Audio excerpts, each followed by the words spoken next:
Mes chers collègues, nous recevons aujourd'hui M. Jean-Claude Amezen, professeur de médecine, qui est président du Comité consultatif national d'éthique pour les sciences de la vie et de la santé. Et je crois que c'est depuis 2012. Voilà.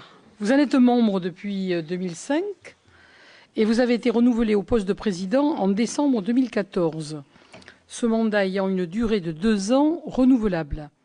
Votre nomination est soumise à la procédure de l'article 13 de la Constitution, audition par les commissions des affaires sociales de l'Assemblée nationale et du Sénat.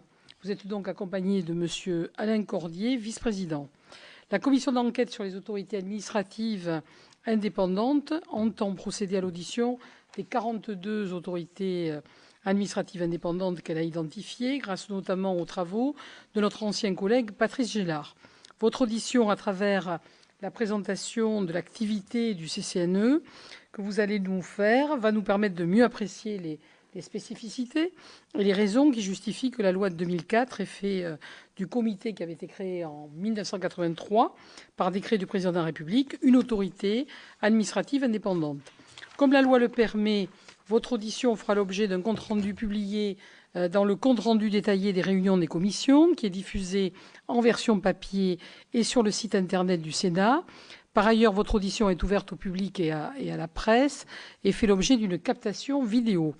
Avant de vous passer la parole, le formalisme des commissions d'enquête me conduit à vous demander de prêter serment. Je suis également tenu de vous indiquer que tout faux témoignage devant notre commission serait passible des peines prévues aux articles 434-13 à 434-15 du Code pénal. En conséquence, je vous invite à prêter serment, de dire toute la vérité, rien que la vérité. Levez la main droite et dites « je le jure ». Je le jure. Monsieur Cordier ? Très bien, je vous remercie. Selon l'usage habituel, je vais donc vous proposer de nous faire part de vos observations durant une dizaine de minutes. Après quoi, notre rapporteur Jacques Mézard et puis les membres de la commission qui le souhaitent, ils pourront vous poser leurs questions. Vous avez donc la parole. Beaucoup, Madame la Présidente. Donc le Comité consultatif national d'éthique, comme vous veniez de le rappeler, a été créé il y a 32 ans, en 1983, et c'est le premier comité consultatif national d'éthique de ce type créé au monde. Depuis, tous les pays européens et une grande partie des pays du monde ont un comité semblable. Et l'UNESCO, la Commission européenne, le Conseil de l'Europe et l'OMS essayent, dans les pays qui n'en ont pas encore, de le mettre en place, ce qui pose parfois des problèmes, étant donné que ce genre de structure doit être indépendante, en plus d'être transdisciplinaire. Les missions du Comité consultatif national d'éthique, telles que définies par la loi relative à la bioéthique du 6 août 2004, sont de donner des avis sur les problèmes éthiques et les questions de société soulevées par l'avancée des connaissances, par les progrès des connaissances dans le domaine de la biologie, de la médecine et de la santé. Donc c'est un champ très large. Le législateur a ajouté que le comité peut y adjoindre à ses avis, s'il le juge utile, des recommandations. Donc vous voyez que la mission essentielle est de rendre des avis et éventuellement d'y assortir des recommandations. Dans la loi relative à la bioéthique du 7 juillet 2011, le législateur a rajouté une mission aux missions du Comité consultatif national d'éthique, qui est qu'en cas de projet de réforme, donc en cas de projet de loi qui porte sur le champ des missions du Comité consultatif, le comité doit organiser des états généraux, organiser des conférences de citoyens et faire un rapport sur l'ensemble du débat public. Et donc ce nouveau rôle, nous l'avons entrepris en 2013, lorsque nous avons été saisis par le président de la République après la remise du rapport de la commission Sicard d'une saisine sur la fin de vie, dans laquelle, par ailleurs, le président avait signalé qu'un projet de loi serait élaboré au terme de ce débat. Donc nous avons rendu en juillet 2013 un avis sur la fin de vie.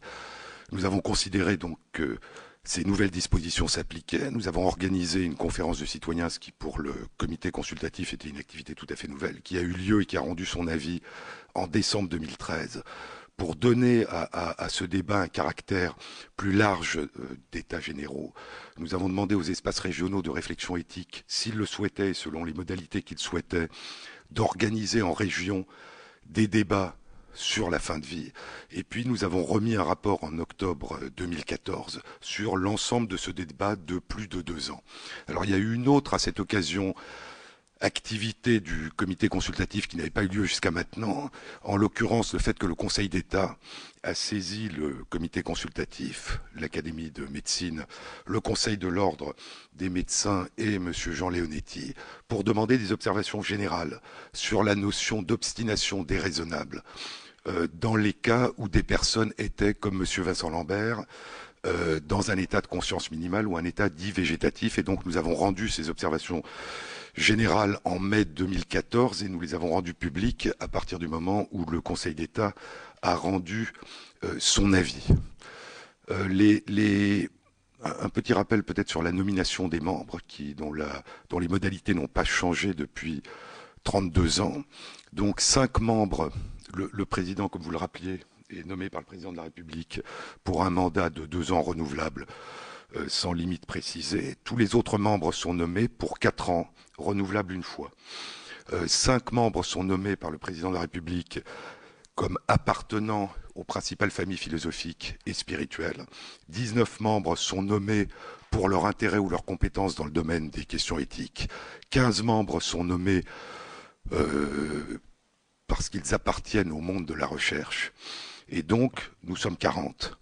Il y a une quinzaine d'institutions de mémoire qui participent, ce qui est une spécificité particulière du comité par rapport à d'autres comités dans l'Union européenne, une diversité d'institutions, une quinzaine d'institutions dont le Collège de France, le ministère de la Santé, l'INSERM, le CNRS, l'INRA, le Conseil d'État, le président de l'Assemblée nationale, le président du Sénat, qui nomment les différents membres. Et donc nous nous réunissons en comité plénier sous formation plénière une fois par mois. Et il y a une section technique qui comporte 12 membres qui se réunit aussi une fois par mois. Donc pour ces membres de la section technique, c'est 2 réunions par mois.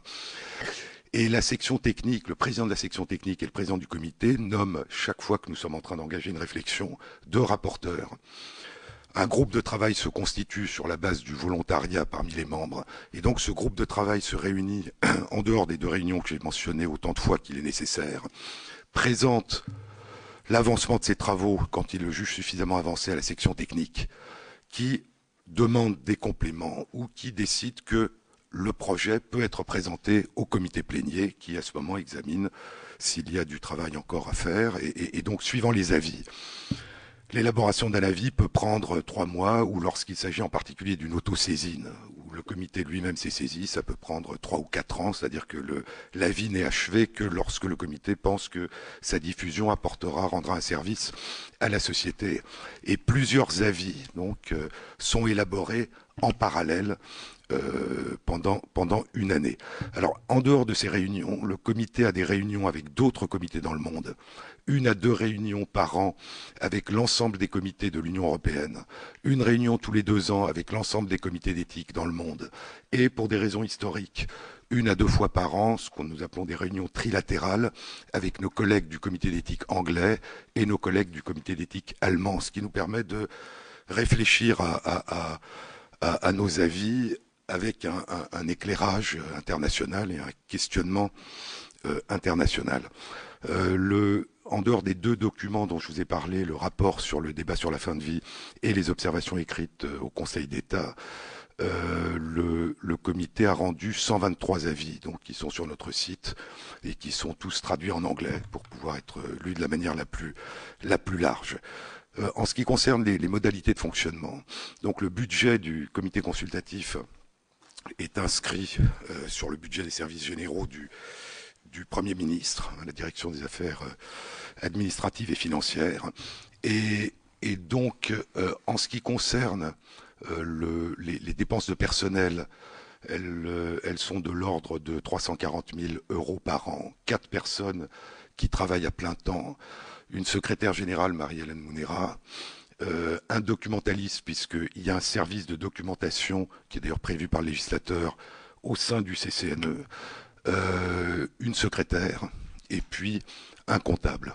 Et puis depuis un peu plus d'1 an, nous avons une personne qui est en congé spécial du Parlement, qui était conseillère à l'Office parlementaire d'évaluation des choix scientifiques et technologiques, et qui vient quand besoin est, sous forme ponctuelle, donc nous aider lorsqu'il y a des conférences de presse ou l'organisation de processus du type de la conférence de citoyens.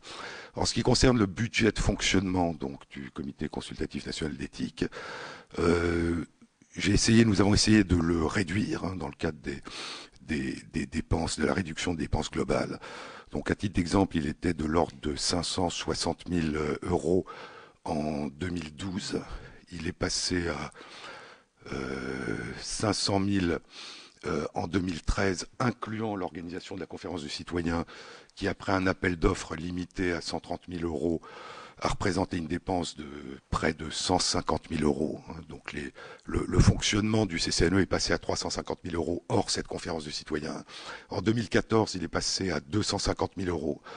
Et nous avons prévu pour cette année un fonctionnement de 230 000 euros avec 50 000 euros que nous avons demandé en le provisionnant pour un colloque international que nous comptons organiser dans le cadre de la COP 21 en novembre avec nos collègues des comités consultatifs dans le monde et en particulier des pays du Sud, dans le cadre d'un avis que nous élaborons et que nous allons rendre à cette occasion sur les problèmes éthiques posés, en particulier en matière de santé humaine, par l'érosion de la biodiversité, d'une manière plus générale, par les atteintes à l'environnement et le changement climatique. Et puis nous avons aussi provisionné, nous sommes en train de travailler sur un avis qui porte sur toutes les indications sociétales de l'assistance médicale à la procréation et d'une manière plus générale sur les questions éthiques que nous revisitons liées à l'assistance médicale à la procréation. Et donc nous avions, pour le cas où un projet de loi aurait été déposé concernant l'assistance médicale à la procréation, nous avons demandé 150 000 euros dans l'hypothèse où nous devrions organiser une conférence de citoyens sur ce sujet. Un dernier point, tous les membres du comité consultatif exercent leur activité à titre bénévole. Il n'y a pas d'avantage en nature. Il y avait en décembre 2008 un arrêté qui a fixé une indemnité pour le président de 1 500 euros par mois. Et donc, quand j'ai pris mes fonctions en novembre 2012, j'ai décidé de refuser cette indemnité pour avoir le même statut de bénévole que les autres membres du comité. Un dernier point peut-être sur les missions. Rendre des avis, organiser le débat public. Il me semble que la contribution essentielle que le comité peut apporter à la réflexion publique, c'est pas de se substituer à la réflexion en proposant ce qu'il convient de faire, mais dans son rôle consultatif, d'aider la société à réfléchir, et donc d'essayer de montrer quelle est la complexité des problèmes, quels sont les enjeux qui éventuellement sont implicites ou méconnus, et donc d'aider la société, les pouvoirs publics, le législateur, l'institution judiciaire, à réfléchir et à décider dans la meilleure connaissance des problèmes éthiques et des connaissances. Merci beaucoup. Merci beaucoup, Monsieur le Président.